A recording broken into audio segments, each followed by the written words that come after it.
কোমরে আস্তে আস্তে ঠেলে ঠেলে ঠেলে ঠেলে আমাকে জঙ্গলে মাইরে বার করে বলতে মানে হযরত সাফিনা আমরা আপনাকে বিদায় জানাচ্ছি। জোরে বলো সুবহানাল্লাহ।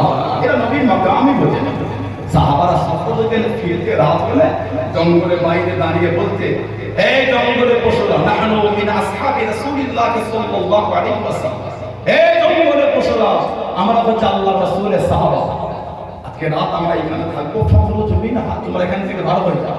সুবহানাল্লাহ বলবেন। হাদিস শরীফ এসেছে আল্লাহ পাকের হুকুম সাহাবাদের জন্য জঙ্গলের ওই এরিয়াটা জঙ্গলের পশুরা ফাঁকা করে দিল। জোরে বলবেন না? আল্লাহ আমাদের কবুল করে, আল্লাহ আমাদের শরীয়ত মোতাবেক চলতে তৌফিক দান করে, আল্লাহ আমাদের প্রত্যেকের দ্বারা পাঁচ ওয়াক্ত নামাজকে কায়েম করে, আল্লাহ আমাদের প্রত্যেকের মা বোনদের দ্বারা পাঁচ ওয়াক্ত নামাজকে কায়েম করে নাম বলুন আমিন। যদি বলেন আল্লাহুম্মা আমিন। ভাইয়েরা, বাচ্চাদেরা, ছেলেরা, যুবকেরা, আল্লাহ যেন আবার আমাদের সুযোগ করে দেন। দেখা হবে ইনশাআল্লাহ।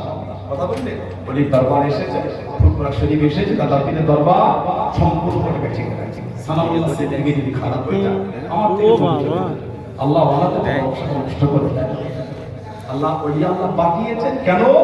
আমাদের সাথে সম্পর্ক আমরা জুড়ে কায়ামতের নবীর কাফারের সাথে আল্লাহ মিলাদে বলি ওলিয়া আল্লাহ পাঠিয়েছেন। কে বলতে পারবেন না? বললেন না? ধরে বলা গেল না? আর একটা আপনাদের কাছে